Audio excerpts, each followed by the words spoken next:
大家好，最近鸡蛋这个做法火了，比炒着吃、煮着吃还要好吃10倍哦。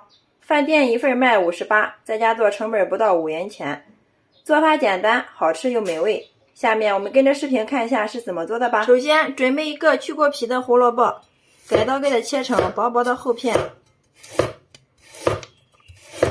然后再把它切成条，最后切成胡萝卜丁。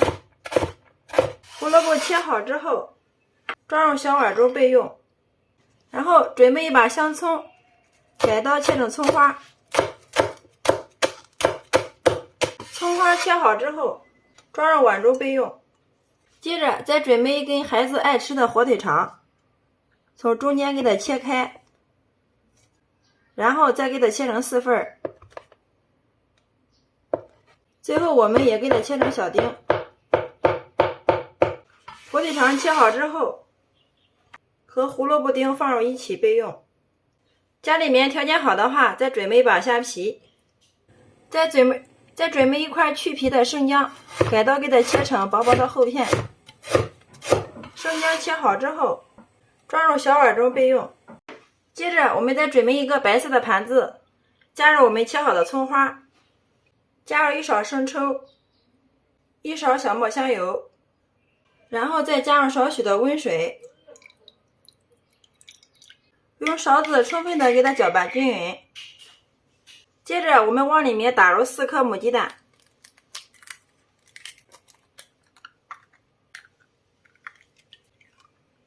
接下来我们把它放入锅中，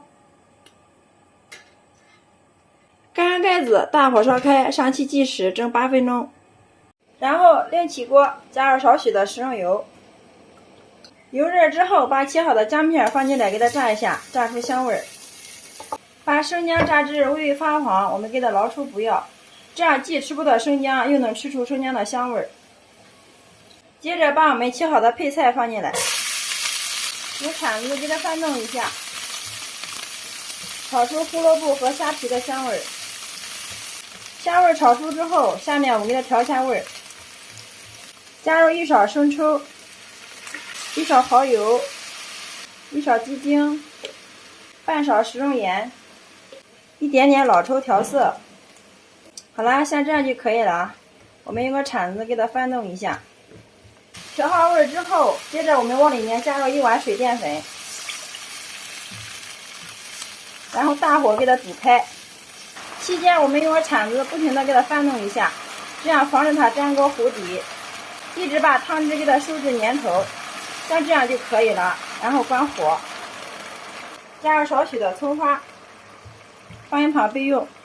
鸡蛋蒸好之后，我们取出来放到案板上面，这个时候把我们熬好的料汁给它浇上来。哇，真的是瞬间高大上呀，看着就非常的有食欲。上面再撒少许的葱花，点缀一下。好了，像这样一道非常好吃又美味的蒸鸡蛋就制作完成了，端上桌就可以给家人美美的享用了。大家看一下这个颜色是不是非常的漂亮？哇，真的是太香了！哇，忍不住了，先来替大家尝一下。看一下这个鸡蛋，特别的嫩滑，颜色也是非常的漂亮。哇，真的是太好吃了，咸香味优美，吃上一口根本就停不下来。里面加入了胡萝卜、虾皮、方腿，营养也是非常的丰富哦。而且我们用这种方法做出来的鸡蛋，吃多了也不上火，特别适合家里的老人和孩子吃哦。如果你喜欢的话，就收藏起来，有时间做给家人尝尝吧。好啦，今天给大家分享鸡蛋的新做法就到这里啦。大家如果感觉我的视频对你有所帮助的话，麻烦动动您发财的小手，帮我们评论转发支持一下吧。